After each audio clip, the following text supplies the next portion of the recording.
Hello, Star Trek fans, and welcome to the Rebinge Deep Space Nine podcast. My name is Kim. And my name is James. And my name's Attiba. And we're watching Star Trek Deep Space Nine from the beginning, one episode at a time.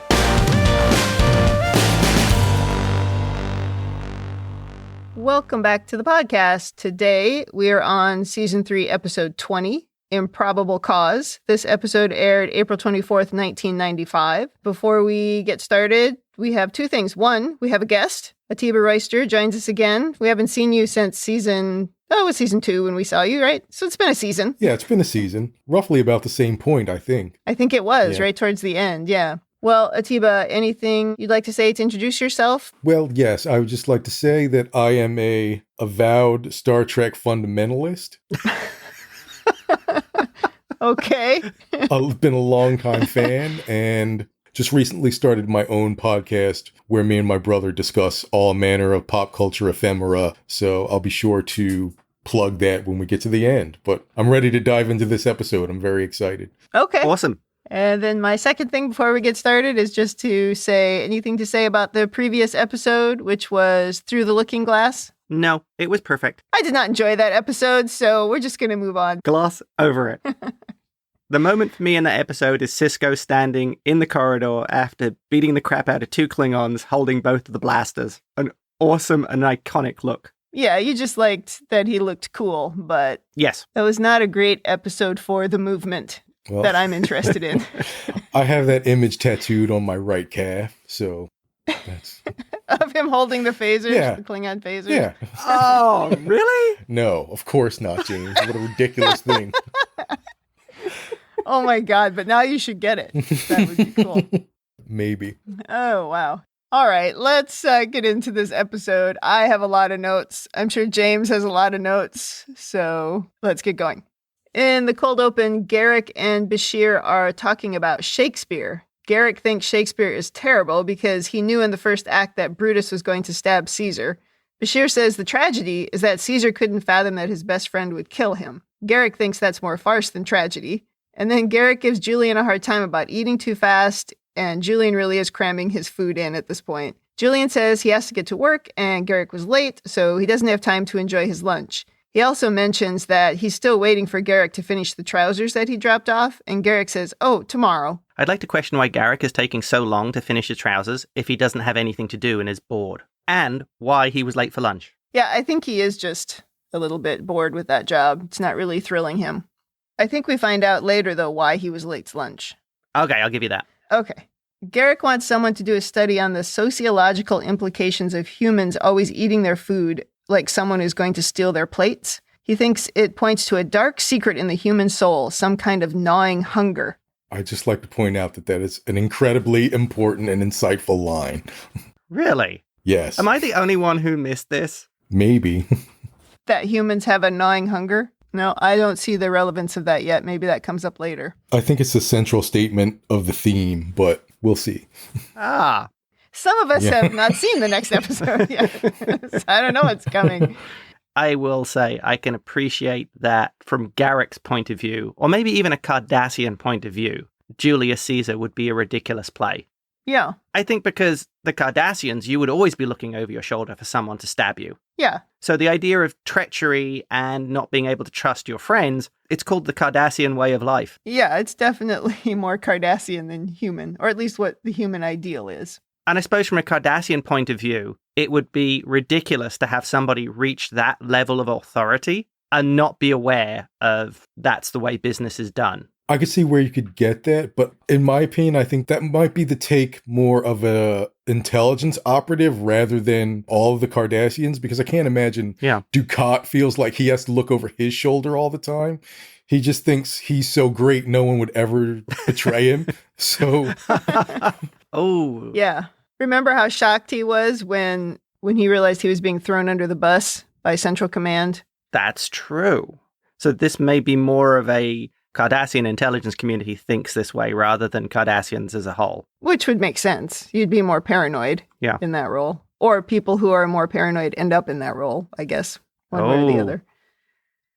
So Julian gets up to go, and Garak says he's done too, even though he hasn't eaten anything. He says he's been nibbling Delavian chocolates all morning, which he says he'll share with Julian later. As they walk toward the infirmary, Kira interrupts to discuss the atmospheric specifications Julian requested for a visiting ambassador. I'm not sure there was any meaning in these details. It's just a side conversation to have while we wait for Garak to walk away and to get to his shop. Because once he's had enough time to get there, there is an explosion that rocks the station. Bashir looks over the railing to see that the explosion took place in Garak's shop. He and Kira run down the stairs, and Bashir rushes into the smoking shop to find Garak, who's lying on the floor a bit stunned, with a bit of blood, I think, on his face. Bashir asks if he's all right, and Garak says, it turns out Julian's pants won't be ready tomorrow after all. We had to get a little quip in before we cue the theme song. Well, that's very Garak. You've got to get that little piece of gallows humor in there. That's what I love about Garak. Even if you're lying there bleeding, you still got to get your one-liners in. Got to make the joke. Yes. Well, I think not just that one line that we were referencing earlier, but obviously the story that we got at the beginning in talking about Caesar, you know that that's going to turn out to be an allegory for the whole episode, because that's always how this show opens. Yes. So here we go. Miles and Odo and some NPCs are scanning around the aftermath of the explosion when Sisko comes in looking for a report. Miles says the explosion was caused by a rupture in the power conduit behind one of the walls. Odo doesn't think it's likely that it was an accident, just as Miles says he's detecting traces of nitrogen. Do you guys remember? Was that the right word? Sure. Whatever particle they decided to invent this week is fine. I think that's probably right. Well, the substance that Miles says he's detecting is rare and unstable, of course. Odo figures it's the residue of a planted microexplosive device rigged to rupture the conduit, making it seem like it was an accident. So Sisko calls ops to delay the departure of all vessels trying to leave the station. We got a good scoff from Odo in this scene. We haven't had a really good Odo scoff in several episodes. Well, he's right. I mean, the only Cardassian having a shop on the promenade, I mean, come on. It's not an accident. Also, I admire the fact that Odo's makeup can only apparently convey incredulity. No other emotions, just an annoyance at everything going. Yes. Whenever he tries to smile, it's a disaster. But oh my God, it looks scary when he tries to smile, but when he scoffs, yeah, it just fits with the face, yeah. In the infirmary, Julian is treating Garak. Garak doesn't understand why anyone would try to kill a simple tailor, which irritates Odo. Garak has no idea who might want to harm him. He lists off some unsatisfied customers, and he also says maybe it was Major Kira. He says, I don't think she likes me. Odo agrees she doesn't, but if she wanted him dead, he would be. And you would never find the body. They ask if this attempt on his life could be related to his exile, but Garak claims he was exiled for failing to pay his taxes, so that doesn't make sense. Odo doesn't buy the story. Because it's now the third different reason for why he was exiled from Cardassia? At least the third. He gives like multiple in a single episode. How many reasons did we hear in The Wire? Very true. Sisko pushes him to think harder, but Garak says he's told him everything he can think of. Odo says he'll investigate the leads, in double quotes, and Sisko says he's assigned a security detail to watch him, and then they both leave annoyed. Then Bashir says someone should do a study about why some people can't bring themselves to trust anyone, even when it's in their own best interest. Garak wonders why no one ever believes him, even when he's telling the truth. So Bashir tells Garak the story of the boy who cried wolf. At the end of the story, Julian says, the point is, if you lie all the time, nobody is going to believe you, even when you're telling the truth. Garak doesn't think that's the point of the story. He thinks the point is that you should never tell the same lie twice. Which is a very Garak comment. That is a much better interpretation.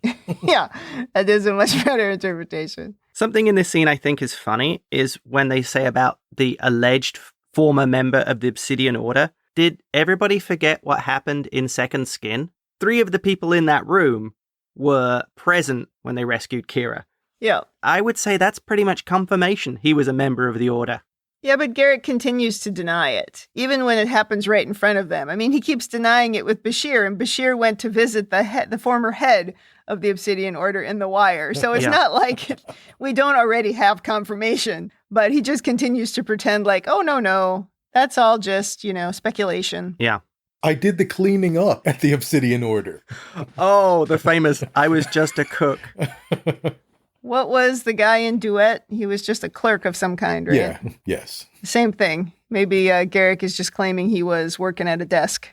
Later, in the security office, Odo has requested to see Garak. He says he has bad news. Major Kira has an airtight alibi for the explosion. That was my favorite line of this whole episode. Well, considering she fooled him in Odo Noir, then could be the same thing here. That's true. He called Garak in to look over the passenger manifests of the ships that recently came to the station. Garak flips through the names and doesn't see anyone he recognizes. Miles enters, surprised to see Garak sitting at the security desk. He whispers to Odo that he ran the biomolecular scan that Odo requested, and he found evidence of living tissue on the bulkhead around the blast site. Odo recognizes it as coming from a pheromonic sensor, which is triggered when a particular species gets within range.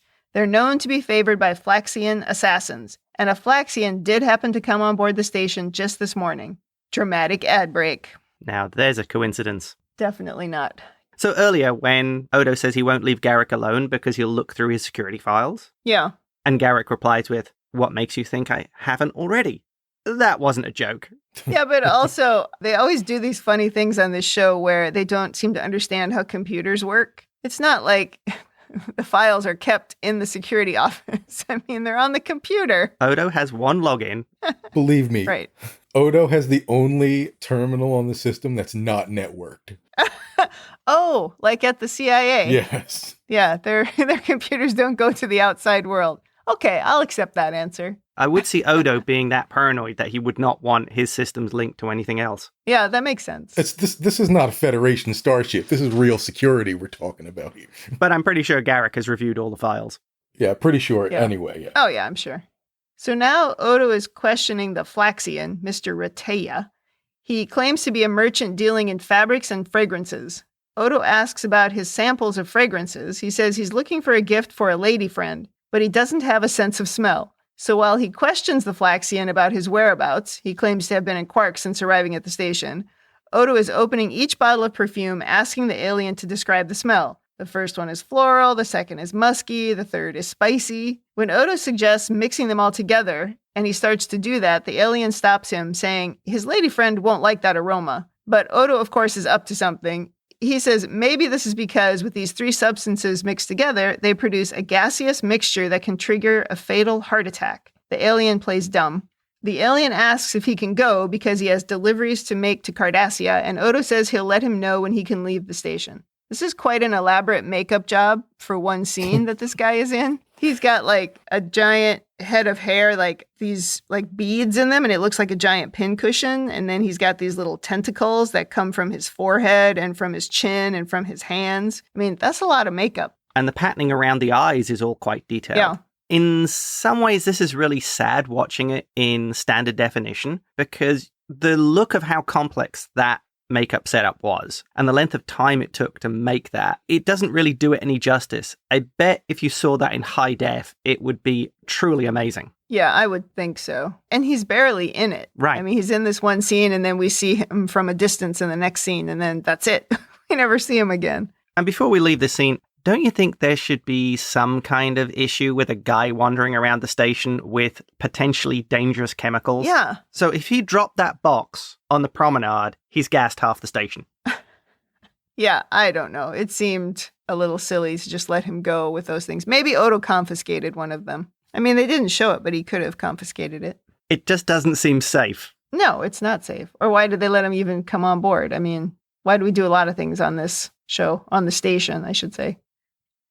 Later on the upper level of the promenade, Miles tells Odo that the transponder is on the Flaxian ship. Odo can track him as long as he stays within half a light year. So I guess we've already let him know that he can leave because it was just the previous scene where he said, we'll let you know. So now Odo gets on his shuttle to follow the Flaxian, and he finds Garak is ready to go with him.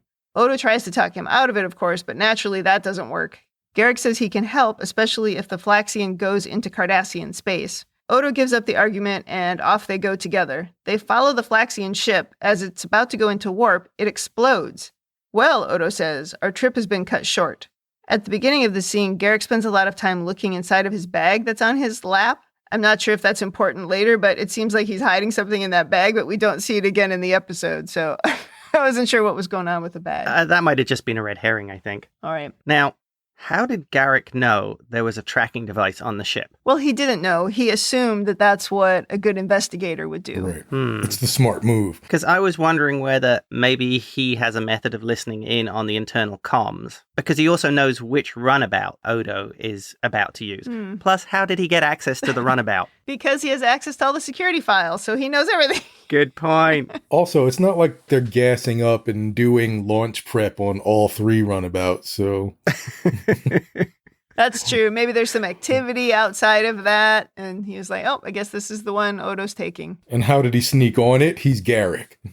Yeah, he does whatever. I'm now picturing Garak walking past the Starfleet guys, getting the shuttle ready, going, oh yeah, it's fine. Cisco said I could get on. Yeah, pretty much. Yeah, right. Cisco says it's okay. In the next scene, Garak is wearing a dramatic dark red costume with black seams and kind of a silvery, shiny fabric that comes down into a V at his waistline. And it's also like this really dramatic waistline with black blocks. Oh, that is... It looked to me kind of like a samurai costume from an 80s movie. Oh, that was a great outfit. Yeah, I mean, I couldn't believe he took time to change. Yeah. Because nobody else changes. They're all wearing the exact same thing. I think this might be playing up the Taylor aspect. Oh, maybe. I have to make a request that you guys do your top 10 looks of season 3 at this season ender. Oh, okay, added. That's a good that's a good request. Mostly we keep track of things that are horrifyingly terrible, but we could do good ones. I remember you were enamored with the Obsidian Order ladies. Oh yeah, uniform she / great. dress or whatever that was from It was Defiant. purple. Yeah.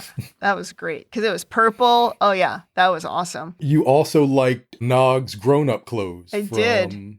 Oh, from Heart of Stone. Yep. And then Quark wears a great outfit in Prophet Motive. Oh, yeah. You haven't heard that one yet because we're recording ahead. But so far, we got a couple of Ferengi. And then, yeah, this is a great outfit from Garak for sure. And then we had a long debate about the Cardassians in Destiny that I thought their outfits were terrible because they have no color. And James thinks they're great. So we had a long talk about that. Yeah, that one's a little controversial. Yeah. I do kind of have a problem with the Cardassians' outfits too often matching their skin tone. It's a little bit of a problem.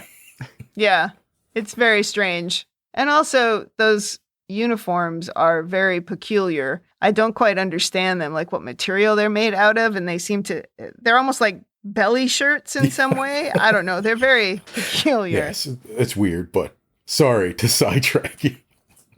Okay, well, we'll keep track of that. Okay. This is what this podcast is all about. Yeah, that's pretty normal for us. Well, anyway, Garak is standing looking distracted as Miles, Odo, Cisco, and Dax discuss the exploding Flaxian ship. Just before the explosion, there was some interference in the transponder signal. Dax thinks that interference was caused by a forced neutrino inversion. The Romulans, Odo says. Perhaps the Romulans hired the Flaxians to kill Garak and then killed the Flaxian when he failed in his task. They ask Garak why the Romulans would hire someone to kill him, but he has no idea. Cisco thinks he's still being evasive, but Odo thinks he really doesn't know this time because he's not trying to cover the truth with a crazy story. Cisco gets pretty annoyed at Garak here. He does. You see Cisco in the I've had enough of your crap mode. Yes, and we get a lot of that from Odo later, too.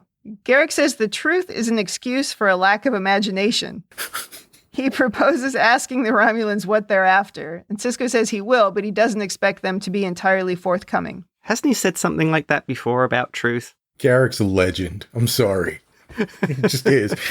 Also, I'd like to thank all the Alpha Quadrant races for using super duper specific means of exploding things that can be easily tracked. Thanks to all you guys. Yes. Or that you don't try to mask it by using somebody else's special thing that they use so it looks like somebody else did it. Yeah. In the Next Gen episode, it also comes down to, oh, this is a very specific Romulan explosive device that only they use, so it must be these guys. Well, the Romulans also have a very specific way of their engines working, right? Their warp cores are very different. Yeah, they don't use matter-antimatter reactors. They use an artificial quantum singularity. Right. I guess that's probably not entirely unrealistic, especially with the Romulans, who are going to stay with their ranks pretty closed and do things like the only invented here type stuff. Mm-hmm. But you would think with others, like these so-called assassins, that they would be more clever and trying to find other ways to kill. if that was really their job. It's true, but owing to what we find out in the next scene, maybe it makes sense. That's true. Maybe. That's a good point. Well, Sisko and Odo call the Romulans, and the woman who answers the phone just says, yeah, we destroyed that ship. That guy was wanted for crimes against the Romulan Empire. His execution was perfectly legal. I mean, really? Was that in Romulan space? Can they just do that anywhere? Okay. I suspect that they may have been in free space, like open water or whatever. I see. He's fair game. Mm-hmm. That needs to be the next Star Trek sequel, Free Space. All the stuff that happens in the free space. Starring 7 of 9. Oh, man. That would be great. Sisko asks if the Flaxian was working as an assassin for the Romulans, and she doesn't know anything about that. Odo thinks it's quite a coincidence that they discovered the Flaxian dude just hours after the attempt on Garak's life. She's like, oh, well, who knows? Bye, and hangs up. I'd like to ask why this Romulan happened to know that there was one Cardassian on board the station, and it was Garak. And that he was a cobbler, is what she said. To me, it seemed like the Romulans tipping their hand a little bit too much. I thought more of a Romulan approach would be, oh, you have a Cardassian on there? Oh, I didn't know about this. We had no idea. Well, I imagine it's a bit of a power play. Say, I know what's going on in your station. Oh. Or they just happen to stumble upon the one Romulan who does not have any idea how to dissemble or hide information or anything. Clearly, I mean, she just answered the phone and is like, oh yeah, we killed that guy. So they called in off hours and got the intern. I think so. Oh, I probably shouldn't say anymore. I'm going to hang up now. It's definitely the Tal Shiar intern. Man in the phones. That's funny. Sisko and Odo wonder why the Romulans would try to kill Garak. Odo does have a good line here about how when you consider the Romulan uniforms, you'd think they'd appreciate a decent tailor. That was pretty funny. They could also do with a good hairdresser. Oh, well, yes, that is definitely true. Odo says they still don't know if any of this is tied to the explosion at Garak's. They can't get anything out of Garak, and they can't get anything out of the Obsidian Order, though Odo says he has some resources in the Cardassian government who might provide some info. He asks for the use of a runabout, which Sisko grants without question. And in this scene again, Sisko says, and it was possible he was an intelligence agent of the Obsidian Order.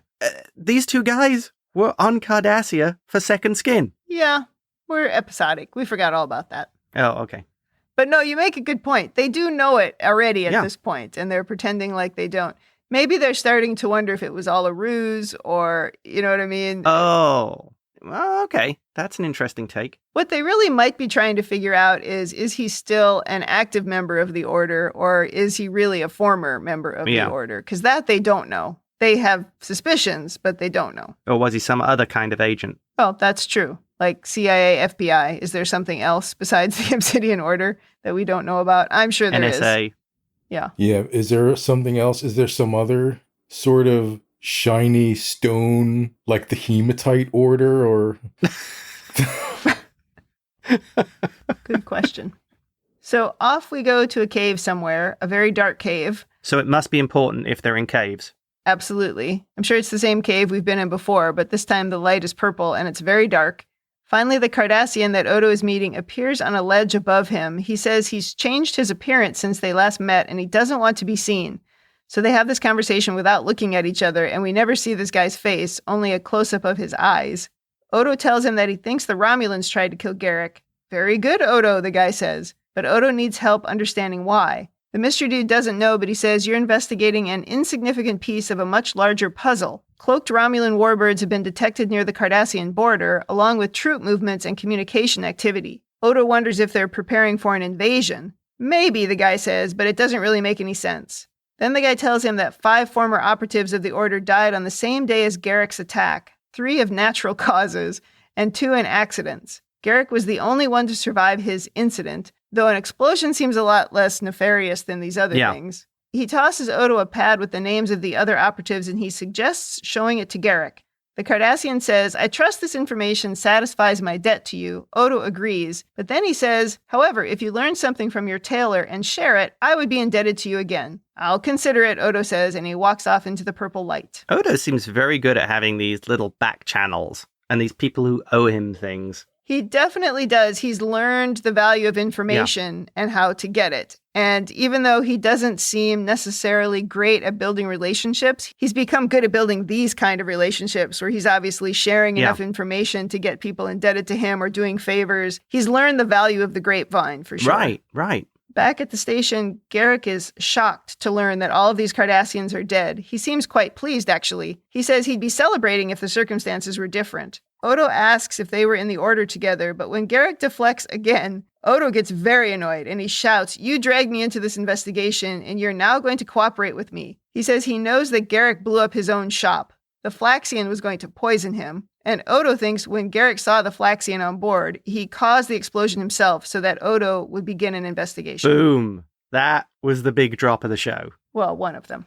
To me, this really does make sense. I would expect Garak to have been looking out for this kind of thing. Somebody coming specifically to kill him. Maybe there'd be a change of leadership on Cardassia, or power politics would move in a certain way, and Garak could either become a loose end or could become somebody who someone had a grudge against. So I expect he was keeping a very close eye on who was on the station, as much as he could. Yeah, and I imagine that's why he doesn't wander around the promenade quite as much as you might expect if you live there.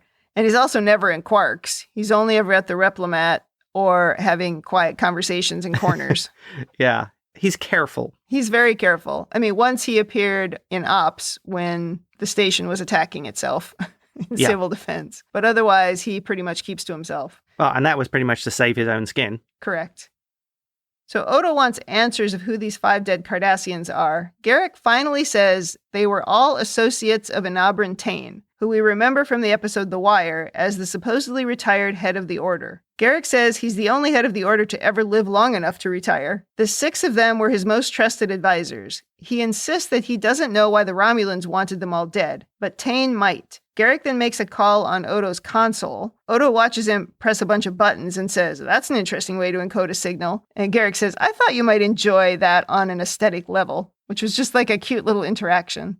Then up pops an older Cardassian woman on the screen. When the two see each other, they both kind of gasp. Garak calls her Mila, and she calls him Elim, saying she never thought she'd see him again. She says that Tain left yesterday in a great hurry. She knows that Elim is still bitter about what happened between the two of them, but she says you have to help him. He promises to help, and they hang up. Garak says he'll need a runabout. And Odo's like, "We'll need a runabout," because he's going with him. Wow, she made Garak promise to help Tain. She did. What is behind that has got to be your first question. Well, it seemed like love. Like there was some kind of personal connection there. And I don't mean romantic love. My first thought was, is that Garak's mother was my first thought. And I later wonder if Tain is his father. And I don't think the two of you should say anything about it because you obviously both know if it's yes or no. But that was my first thought, was like he was talking to his mother or like a housekeeper or an aunt or something from his childhood. Yeah. Oh, yeah. Right. Like maybe his nanny. Exactly. So this is Cardassian Mary Poppins. Maybe. I knew this actress immediately from The Young and the Restless. I don't think I've seen her in anything else, but I have seen her in The Young and the Restless and now in Star Trek. Not the first Young and the Restless person to appear on this show. I also liked in this scene how Odo said that he thinks Garak enjoyed destroying his own shop, and Garak admitted that watching it burn wasn't tragic. Makes you feel bad for Garak. It really makes you realize that the exile is pretty hard on him. Yeah. Oh, definitely. Well, in The Wire, we find out that it actually caused him physical pain. That's right. Yeah. I was also surprised that he let Odo just stand there during that call and witness the whole thing. I think maybe his natural reaction of keep everything under wraps was depressed by the fact he's just trying to stay alive now, that there really is somebody out to get him. I think Garak thought, oh, this is going to be easy. We'll just follow the Flaxian. He'll lead me to somebody on Cardassia and I'll figure out what the problem is. But once he realizes, oh, wait, it's the Romulans trying to kill me, I don't know what that's about. So now I really need to trust Odo to help me get to the bottom of this situation. Yeah, exactly. And right. Odo is really the only person that it seems like everybody can trust. Yeah. If Garak is going to trust somebody to help, Odo is the right person and maybe the only person because he's just not beholden to anyone else. And he does always seem like he's ready to be on the side of justice. Although I guess if you're Garak, maybe you have to wonder if you're on the side of justice. So I don't know, but... Yeah, you're on something there. With Odo, he won't judge Garak on his past actions when Garak is in danger in the now. Somebody's trying to kill exactly. Garak. That's the problem I need to solve with. The fact that Garak might be a war criminal or a former spy or assassin or whatever is irrelevant to the now. And Odo is very much the now. Exactly. And also, he went out of his way to get Odo into the investigation, and it worked. So I think, again, he's the one person he can trust. But for some reason, he still was hedging his bets until Odo got mad. And then he was like, okay. Oh. And then he started to tell him things. Here's a thought. Do you think Garak was deliberately playing to Odo's ego because he knew this kind of mystery would totally appeal to Odo of, I need to solve it? I don't think it's ego. Do you mean blowing up his shop or specifically this interaction with Mila? Specifically this interaction, because Odo reveals he knows that Garak blew up the shop. I didn't have that read on it. I just had the read sort of like Garak felt, well, the cat was out of the bag as far as this goes, but I don't have to reveal anything else. Yeah. But he'll trust me more if I let him in on this little bit of information or whatever's happening. So just gives him enough. Right. Yeah. I don't think it would be an accurate read to try to play on Odo's ego. I don't think that's going to get you very far. Right. Okay. I don't know if ego is the right word, but he certainly gets annoyed when people step on his toes when he thinks he's supposed to be in charge of something. I don't know what that is. He can be fragile in that way, right? Like anytime a Starfleet security person appears, he's a big crybaby about it. But otherwise, I'm not sure he has a huge ego. Okay. Well, now Bashir is walking Garak to the airlock. Bashir asks if there's anything he can do for him, any unfinished business he can help with while he's away. Garak kind of leans in and he whispers that he'll find a false panel in his quarters with an isolinear rod in it. If he's not back in 72 hours, Bashir should eat it. Julian is like, okay, I get it. It's a joke. Julian smiles and gives him a box of Delavian chocolates. Garak had shared these with Julian earlier, but Julian thinks he needs them more right now, and he thanks him, and Garak heads off. I would check the box for a tracking device. Well, okay, that's one read. My read is these two are pretty funny. Now they're giving each other boxes of chocolates. So now you get the shippers. I mean, it's clearly love. There are entire fandoms dedicated to that. Oh, it's very cute, and I can see why. So off Odo and Garak go on their adventure. They head for the Cardassian border, the third planet of the Unefra system, where Tain has a safe house. Did you notice Garak had changed outfit again? Yeah, he's changing outfits at every ad break. Well, yeah, he has a lot in his quarters, I expect. I guess he had saved a few outfits before he blew the shop up. Oh. Odo asks about Mila, and Garak says she's been Tain's housekeeper and confidant for 30 years. Odo says she seemed almost fond of Garak. Garak says, you don't think one person in the whole universe could be fond of me? Odo can believe there'd be one, but he finds it hard to believe that person works for Tain. Odo is confused why Garak would risk his life to help Tain when Tain was responsible for his exile from Cardassia. Garak says he can see how that would be puzzling, but he offers no further info. He leans back in his seat. Odo thinks Tain means something to him, something personal. Odo doesn't think he'd take this risk just to repay a debt, so it must be more. Odo thinks he was more than just an advisor to Tain. He thinks he was his protege, and Tain was his mentor. And his dad. Come on, Odo. I mean, I don't know why you wouldn't at least guess that. Garak thinks his analysis is interesting, particularly coming from Odo. Odo always acts out of justice, not out of emotion, beyond a certain distaste for loose ends. This is exactly what you've said multiple times. Odo acts from his sense of justice. Yeah. Garak's actual words were, at least what you consider justice. Yeah, because he doesn't go by anybody else's laws. It's just by his own laws. He asks if Odo knows what it means to care about someone, or does he just think people are interesting creatures to be studied? He's surprised that he ascribes feelings and motivations to Garak when he knows nothing about them. Then Garak wonders if he's wrong and asks if there's one person in this universe that Odo cares for, one person who's more than an interesting puzzle to solve. Odo says if there were, I certainly wouldn't tell you. Garak thinks that's a wise decision. And of course we know that Odo loves Kira. Do we think that Garak knows about this, or is he just poking at Odo? This was something I was going to bring up in overanalysis. He knows Odo has feelings, so what he's doing is just doing that Garak thing of giving Odo a prod, seeing how far he can push him, see what he can get out of him. I think that's accurate. It is a prod. Later on in the episode, we'll see more behind the curtain of how his mind works, how he uses conversation as an actual dissection tool to get information. But I don't think he is in the know as far as Odo's feelings for Kira.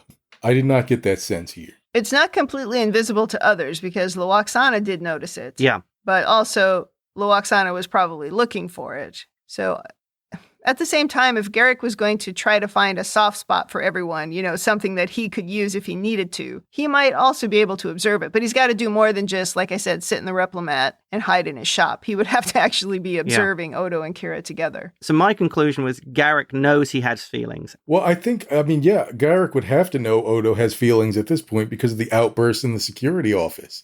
That was not a measured or analytical response. That was frustration boiling over and turning into action. That's an emotional response. So. Yeah, that's a good point.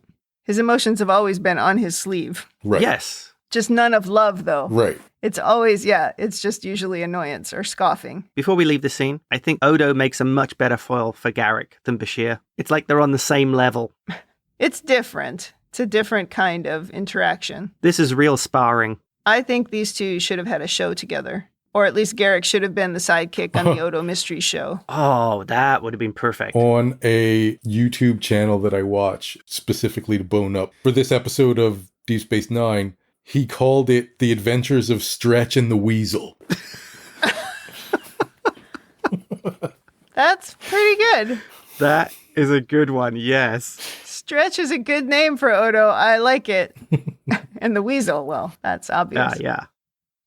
So they come out of warp near their destination, and a Romulan warbird decloaks directly above them. Garak is shocked to find Romulans in Cardassian space. The Romulans jam their transmissions and lock onto them with a tractor beam. And then 2 Romulans beam on board, weapons drawn. So these guys must be cannon fodder level, because neither of them have big shoulders, so they must be nobodies. So wait a minute, you think Romulan ranking conventions involve larger shoulders? Okay. Yes. The 2 senior Romulans that were on a few episodes ago, when they were sharing intel with huge shoulders, very, very big shoulders. I'm going to have to keep an eye out for that going forward. You might be onto something there. Yep. So off we go to the Romulan ship, and Garak and Odo are marched down a hallway into a room where we find none other than Anabran Tain, wearing the same outfit he wore in The Wire, by the way. He says, Garak, it's good of you to come. It spares me the trouble of having to send someone else to kill you. That gets a pretty shocked look from Garak. That's a great way to open a conversation. Yeah. So Garak and Tain exchange pleasantries. I use that word loosely. Tain says he's always wanted to meet Odo, and he asks if Odo's been curious about him and about his work in the Order with Elim. So there we go again. It's right out in the open, right? Elim's in the Order. Yeah, he gives it away completely that he was part of it. He does. When Odo says he's not interested in retired spy masters, Tain tells Garak that Odo hides his true feelings almost as well as Elim. Tain thinks in the old days they would have wanted Odo in the Order, which is a very interesting comment. We really see Tain's ego here in this scene. Like, you must want to know all about me. And Odo's like, meh, I don't care. That really stings him. Yes. Garak asks if he's left his retirement behind or if he's on a pleasure cruise with his pointed-eared friends. Tain turns to Odo and says, cunning, isn't he? Meaning Garak. He makes a racial slur within earshot of 2 Romulans, putting me in the position of either defending them, thus giving away my allegiance to them, or letting the comment pass, and then he's planted a seed of discourse between us. Odo thinks this type of communication is kind of a waste of time, but I mean, this is how they communicate all the time in these riddles, so it seems normal to them. Frankly, I don't find any of this interesting. You both go to great lengths to hide the true meaning of your words. You end up saying nothing. That is the truth. That's how I feel about them. Tain tells Garak that he's not on a pleasure cruise. The ship is part of a fleet of Romulan and Cardassian vessels that will be traveling through the wormhole into the Gamma Quadrant. Their goal is to wipe out the Dominion before the Dominion can strike in the Alpha Quadrant. Garak is surprised the Central Command is being this bold, but the Central Command is not involved. Tain says this is a joint operation between the Order and the Tal Shiar. They've been building a fleet in the Orias system for months, which we learned back in that crap heap of an episode, The Defiant. The one with Riker. Oh my god, I hated that episode. Yeah, you really did. Their intention is to wipe out the Dominion in a single blow by eliminating the Founders. Odo is a bit disturbed by this, but he realizes that Starfleet shared the Dominion intelligence with the Romulans, who obviously then shared it with Tain. I think this might speak to Tain's ego a little, that he tells the whole plan up front to these two. Yeah, he tells them everything. Almost like a comic book villain. This is exactly what we're going to do. Like a Bond supervillain instead of just killing these two who we wanted to kill in the first place, or at least Garak. Yeah. Well, Garak wonders why he and his former colleagues were to be killed before this excursion happened. Tain says it's because he's not going back into retirement. He's going back to his old job, and he believes in burning bridges behind you because you never know who might be trying to follow. That was a great line. I like that.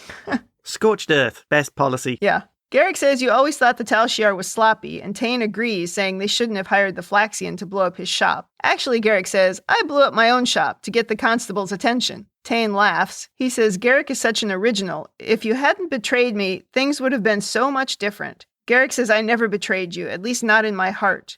Why do you think I'm here? I came because I thought the Romulans were trying to kill you, and I came to save you. Wow. When Garak says that, his voice is almost breaking. That was extremely emotional for Garak. Yeah. We've never seen that from him before. Very nice acting choice from Robinson there. Oh, yeah. Tain says he believes him, and he says, you can go. The changeling, of course, will have to stay, which is like, uh-oh.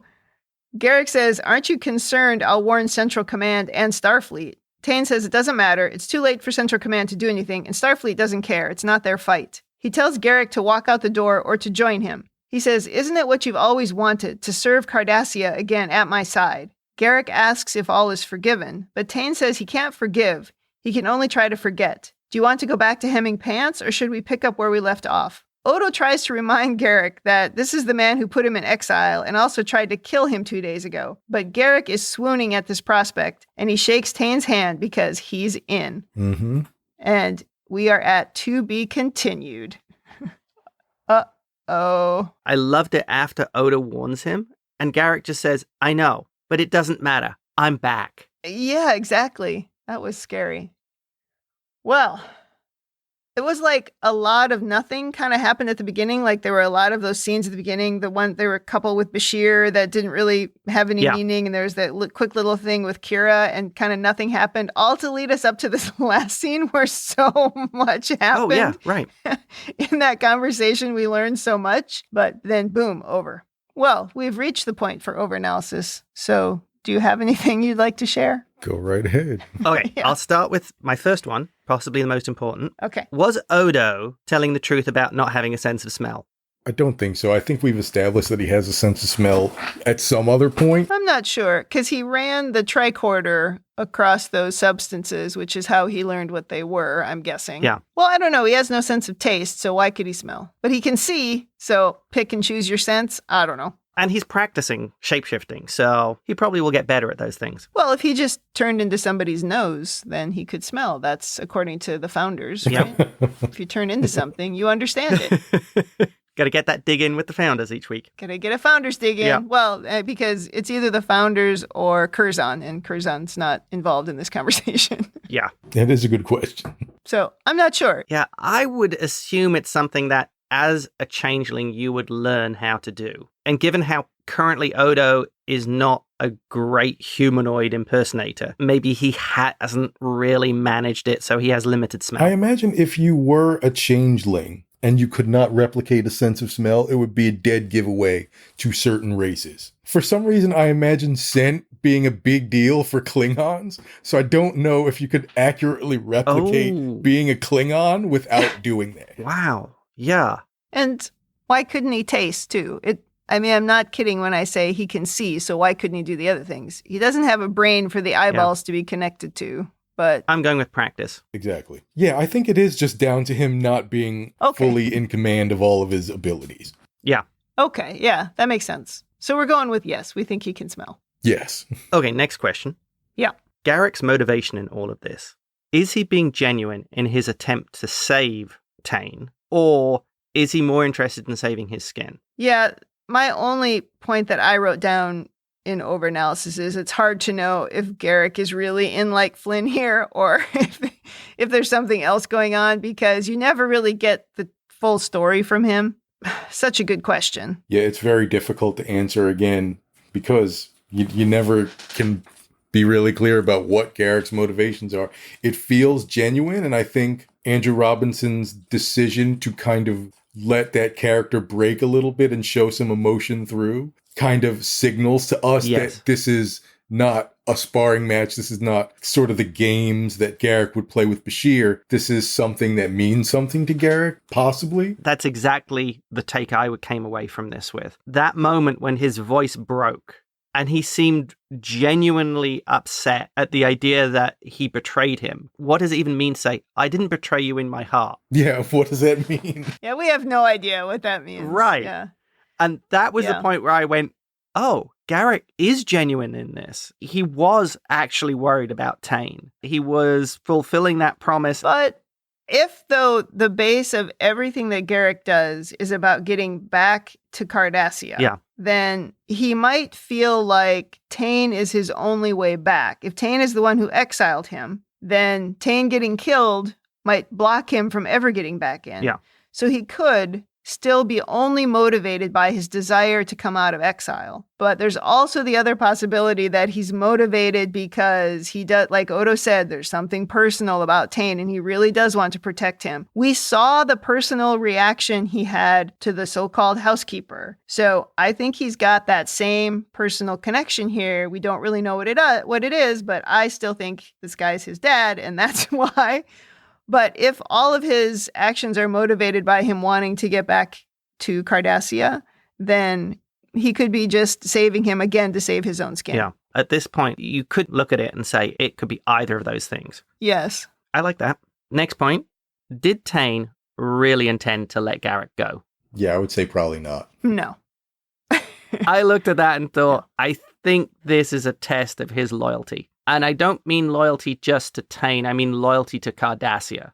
And I derive that from Tain specifically saying, I'm asking you to serve Cardassia again. And I think at heart, Tain is a Cardassian patriot in the same way that Garak is. That they maybe have this idealized view of what Cardassia should be. And although we've seen before, Garak has this dispute with the current Cardassian administration, and he talked about how the Obsidian Order is interfering in affairs that it shouldn't be interfering in. This, I think, proves that what Garak really thinks is they're not interfering in affairs in the right way.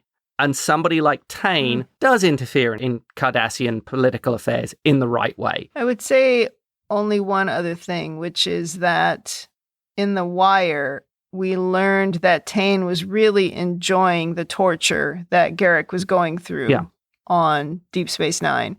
So maybe he would still want that torture to continue if he wasn't going to kill him. Yeah. So that would be my only caveat, but it didn't seem genuine. Yeah. So I'm still not sure it's genuine, even for him to ask him to come back and help and for him to say, I can't forgive, but I can forget. Really? I don't know. I think that wraps it up for me.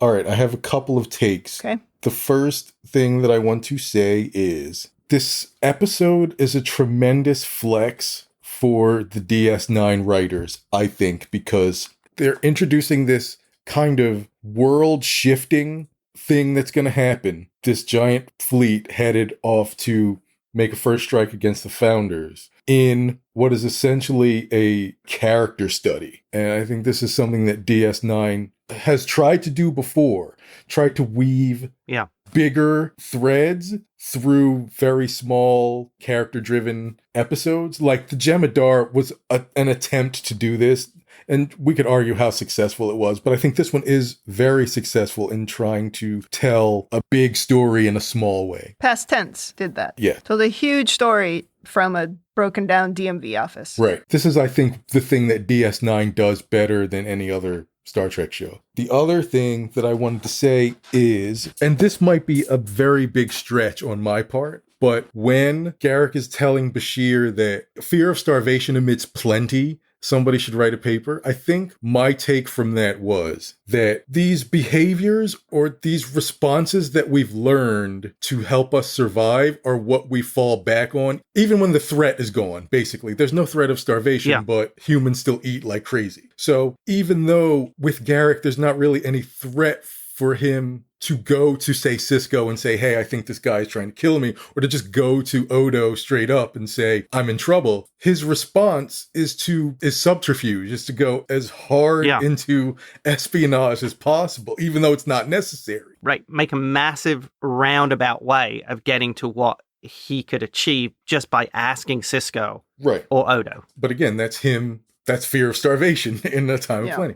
The same thing with Odo. I mean, once Odo realizes it's Garak that blew up his own shop, any other cop would just be like, all right, we're going to throw you in jail and I'm going to go check into what Quark's up to. Case closed. But Odo, I think the thing that he has is, and Kim touched on it before, the importance of gaining information. So Odo understands that the more information that he has, the better position and the better able he's going to be. So that even though it's not really necessary for him to gather all this information, he's going to get it anyway because he knows that's his fallback. That's the behavior that he's learned to help him survive. Yeah. And I think you can extend this also to just the Obsidian Order in general. Punching first might be their response rather than waiting around, even though there's not any reason to. I mean, you don't see any of the other Alpha Quadrant races going crazy trying to get in there and do anything about the Founders. Everybody else is kind of content to just see what happens. But Tane and this Cardassian fleet apparently wants to get in there and get everything done. So I thought that kind of tied into,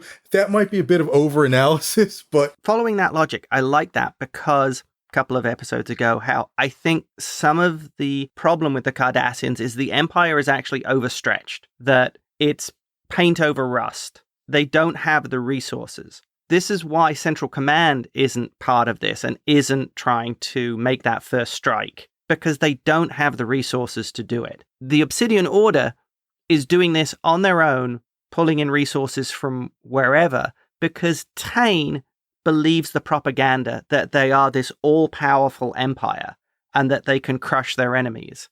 That's his reaction to this starvation, because he believes the propaganda, or he believes that the Cardassians are the empire that they pretend to be. I was just going to mention, it seems very similar to sort of when the British Empire was declining. I mean, there are people that could obviously see that it was in decline, but for the hardcore, they were believing the hype that it's still the greatest empire that ever lived and we can do whatever we set our mind, like that kind of idea. Yeah. Yeah. Oh, yes. Yes. You don't want to believe that the empire is actually declining. So it's interesting to me that you tie this story back to that line from the opening scene, the line that I imagine is going to come back to haunt us later in the story is the one about Brutus and Caesar not seeing that his friend would stab him in the back. I'm fairly confident that they're foreshadowing that somebody's going to stab somebody in the back. And my guess is, at this point, having not seen the next episode, not even looked at the thumbnail yet, don't know what's coming, but my guess is Garak's going to do the stabbing and Tane is going to be the stabby. That's what I think is coming. I think that's the link to this story. You're going to love what happens in the next episode so much. Oh, I'm so excited. Yeah. I'm so excited to see it. Well, and that's a good take, Kim, because if you remember when Garak helped free the Cardassian dissidents, he'd made a deal with that gull and then just killed him and let the dissidents go. So we know Garak has no compunction about stabbing someone in the back if it serves his purpose. No, exactly. Yeah, exactly. The Cardassian who shot JR. Yeah. Yes. That was all I had. Okay. We talked mostly already about what I had in overanalysis. I think another thing I might add is that I think Odo is in big trouble here as they're out to kill all the Founders and he's sort of trapped on this ship. Yes. Not a great look. Not what you want. Yeah, not a great look, although he's also very powerful and he hasn't shown any of that power yet. So he's certainly got opportunities to make his own break for it. But I mean, unless, of course, they figure out some way to strip him of his powers. But we'll see what happens in the next episode. Well, they can put him in a box, like in Invasive Procedures whichever episode. That's right. Just lock the box. He's stuck. Garak said something back in The Wire about how everything he said was true, even the lies. Especially the lies. So it's always so tough to know his allegiance. He seemed gleeful when he shook Tane's hand, and the way they filmed it was really cool because they put Odo's shocked face in the middle of it and you just like focused in on their hands, and that was really cool. I mean, we definitely know he wants off the station, but there are also people there who have saved his life before and done things for him. So it's hard to say where his allegiance is going to lie. And I still say that Tane is his dad and Mila is his mom. Or his favorite housekeeper. That's all I'm going to say. You will have to wait for answers, or maybe there won't be any. Typical Cardassians. I won't get any answers, just more riddles. All right, let's go to women in the future. Are there any women in the future? I mean, there's not much to say here. We had the housekeeper, and we had one scene with Kira and one sentence, I think, from Dax. So I do look forward to the changeling woman having a chat with Tane. That could be fun, but there's no women to talk about in this episode. So I think, Attiba, when you were saying the comment about how this is what the writers are great at on DS9, the first thing that went through my head was, not doing anything with the women. That is what they're great at. And there are no female characters at all. It didn't hurt that there were not a lot of female characters in this episode. Right. They played to their strengths. That's exactly right. Okay, so let's go to rating. Thumbs up, thumbs down, or neutral. Let's start with Attiba. What is your rating? How many thumbs can I put up? Can I put up more than one? You can put up 4. 4 thumbs up then. Okay. James? This is absolute thumbs up. This is such a great episode. It's one of those episodes where it's made by the acting. Everything just clicks. It's perfect Deep Space Nine. I agree. Thumbs way up. All the thumbs up. Why isn't this show just about Garak? It really should be. Maybe he'd get annoying after a while. I don't know. But I mean, he's amazing. The actor's amazing. The character's amazing. He's great. Okay. Well, I'm ready to watch the next episode. Yes. Great. Okay. Well, that brings us to the end of season 3, episode 20. Before I wrap up, Attiba, tell us about your other podcast you said you were going to mention.